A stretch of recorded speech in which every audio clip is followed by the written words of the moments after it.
السلام علیکم ورحمۃ اللہ وبرکاتہ ناظرین، استقبال ہے آپ کا ہمارے یوٹیوب چینل حمد ٹی وی دیوبند پر۔ ناظرین کرام، آج کی ویڈیو بہت ہی اہم ہے اور قربانی کے مسائل کے متعلق ہے۔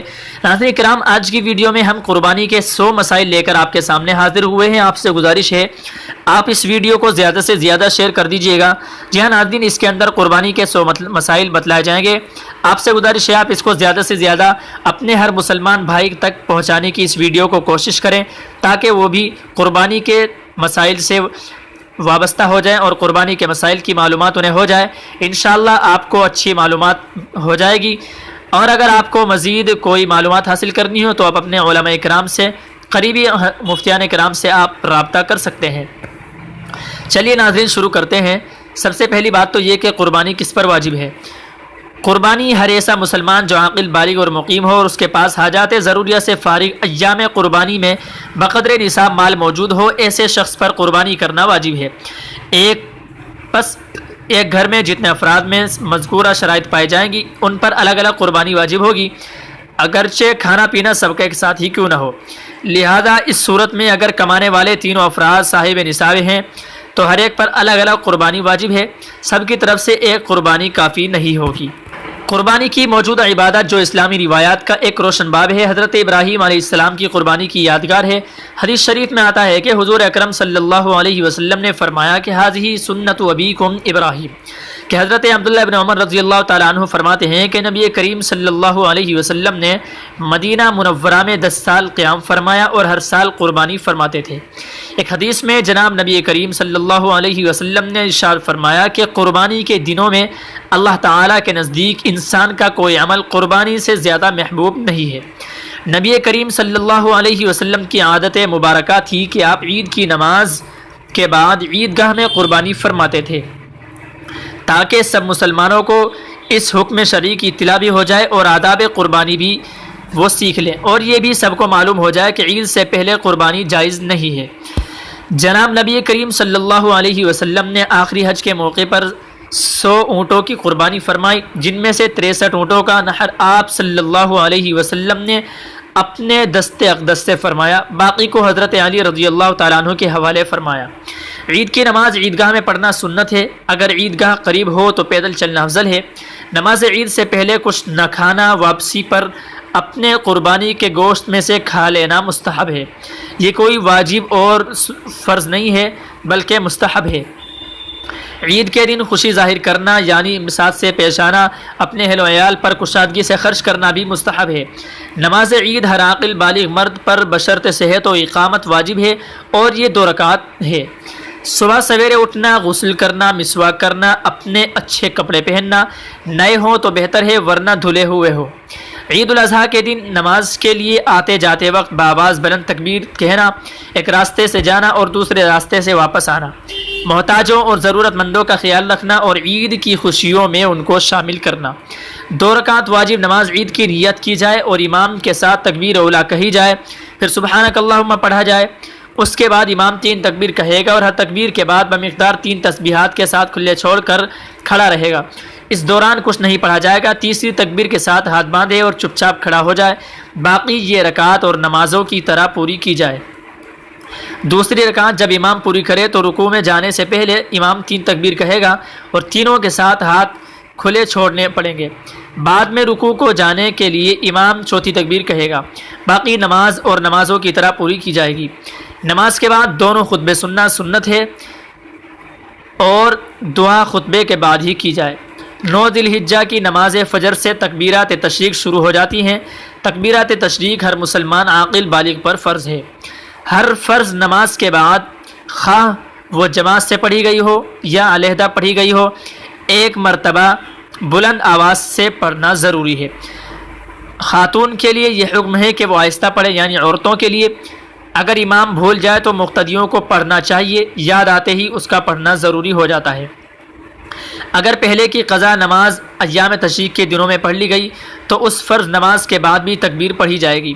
اگر ایام تشریق کی کوئی نماز بعد میں پڑھی گئی تو تکبیریں نہیں کہی جائیں گی۔ ایام تشریق 5 ہیں، یعنی 9 ذی الحجہ کی نماز فجر سے 13 ذی الحجہ کی عصر تک مجموعہ 23 ہے نمازیں بنتی ہیں۔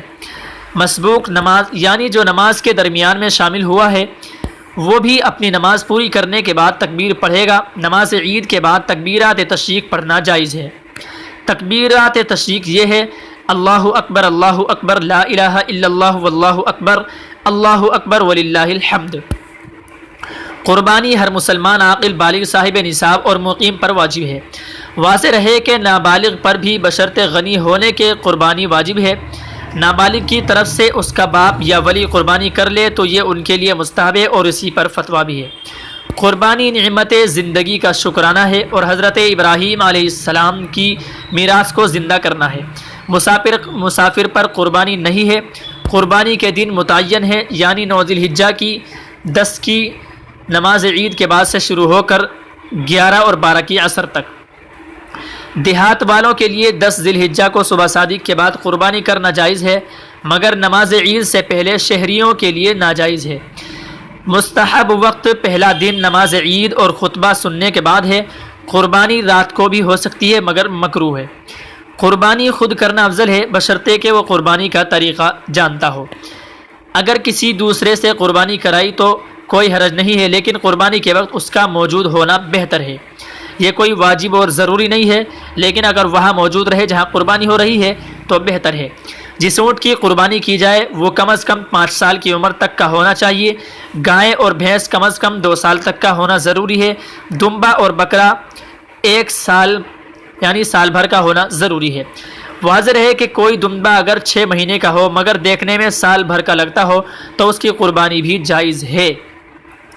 اگر کسی حیوان کے دانت وغیرہ پورے نہیں نکلے ہیں مگر شکل و صورت سے وہ پورا لگتا ہے اور اس کے مالک اس کی مطلوبہ عمر بتاتا ہے تو ایسے حیوان کی قربانی جائز ہے۔ گائے، بھینس اور اونٹ کے اندر 7 آدمی تک شریک ہو سکتے ہیں۔ 7 سے کم ہو تو بھی جائز ہے مگر 7 سے زیادہ جائز نہیں ہے۔ جس جانور کے سینگ بالکل نہ نکلے ہوں اس کی قربانی جائز ہے، یعنی اس کی قربانی بھی جائز ہے۔ خصی اور مجنون حیوان کی بھی قربانی جائز ہے، چونکہ خصی کا گوشت اچھا ہوتا ہے اس لیے اس کی قربانی بہتر ہے۔ مردے کی طرف سے بھی قربانی کی جا سکتی ہے، مرحومین کی طرف سے قربانی کی جا سکتی ہے۔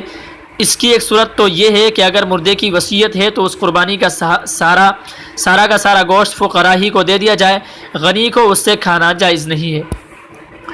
دوسری صورت یہ ہے کہ اگر مردے کی وصیت نہیں ہے بلکہ اس کے لیے بطور ثواب کی جاتی ہے تو قربانی کا حکم دیگر قربانیوں کی طرح ہے، یعنی خود بھی کھا سکتا ہے اور غنی اور غیر غنی سب کو کھلا سکتا ہے، یعنی فقیروں کو بھی دے سکتا ہے اور کرنے والا خود بھی کھا سکتا ہے۔ اندھے، بھینگے اور ایسے لنگڑے کی قربانی جو کہ اپنی قربانی گاہ تک نہ جا سکتا ہو اس کی قربانی جائز نہیں ہے۔ اسی طرح ایسے دم کٹے اور کان کٹے جن کے کان یا دم کا نصف حصہ یا اکثر کٹ چکا ہو اس کی قربانی بھی جائز نہیں ہے۔ اگر کان یا دم کا اکثر حصہ باقی ہے تو قربانی جائز ہے۔ قربانی کے اندر اگر شرکا قربانی میں سے کسی کی نیت قربانی کی نہیں ہے تو اس کے ساتھ تمام شرکا کی قربانی خراب ہو جائے گی۔ قربانی کے گوشت کو 3 حصوں میں بانٹنا مستحب ہے۔ ایک حصہ اپنے لیے، دوسرا حصہ رشتہ داروں اور احباب کے لیے، تیسرا حصہ فقراء اور مساکین کے لیے۔ قربانی کا گوشت خود کھانا اور ذخیرہ کرنا مستحب ہے۔ قربانی کا گوشت کسی غنی کو، فقیر کو، مسلمان کو، غیر مسلمان کو دے دینا سب جائز ہے۔ اگر سارا گوشت کسی کو دے دیا گیا یا سارا خود رکھ لیا تو بھی جائز ہے۔ سارا گوشت صدقہ کرنا افضل ہے۔ واضح ہے کہ اگر کوئی شخص خود صاحب عیال ہے اور ضرورت مند ہے تو بہتر یہ ہے کہ سارا گوشت خود ہی رکھ لے۔ قربانی کے دنوں میں جو شخص بوجہ قربانی پر قادر نہ ہونے کے قربانی نہیں کر سکتا تو اس کو مرغی یا مرغا ذبح کرنا مکروہ ہے، اس لیے یہ مجوسیوں کی رسومات ہے، یعنی یہ مرغا کرنا اور مرغی اسی طریقے سے یہ سب مجوسیوں کی رسومات میں سے ہے۔ مستحب یہ ہے کہ قربانی کا جانور فربا، خوبصورت اور موٹا ہو۔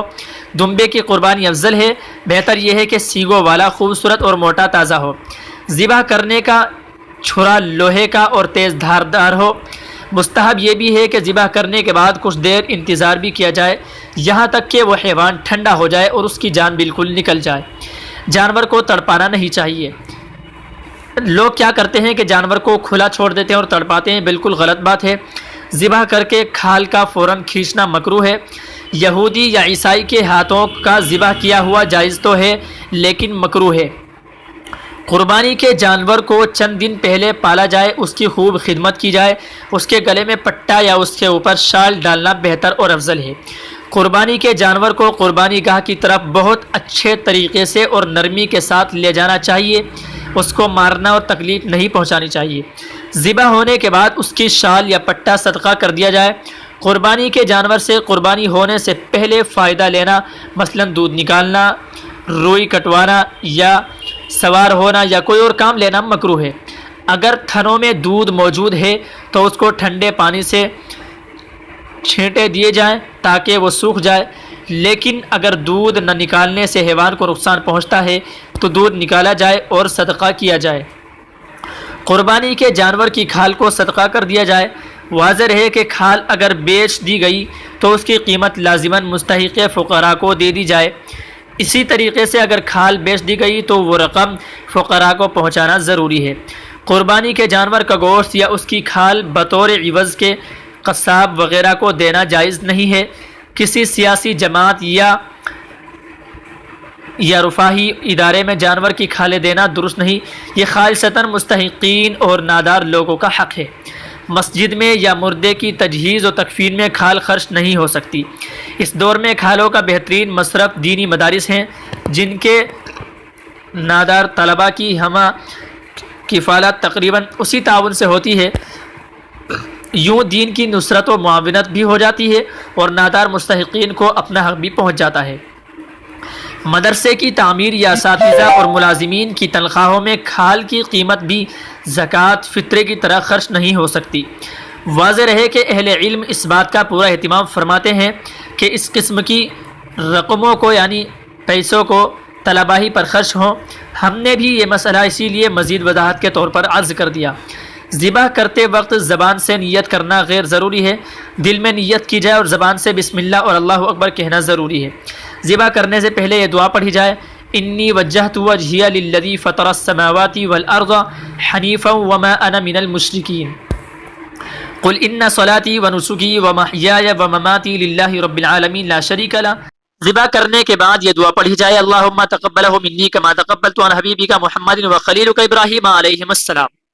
اگر قربانی کسی اور کی طرف سے ہو تو منی کی جگہ من اور پھر اس شخص کا نام لے لیا جائے۔ نابالغ اولاد کی طرف سے قربانی کرنا افضل تو یقیناً ہے، جس کو مستحب کے درجے میں فقہا نے لکھا ہے۔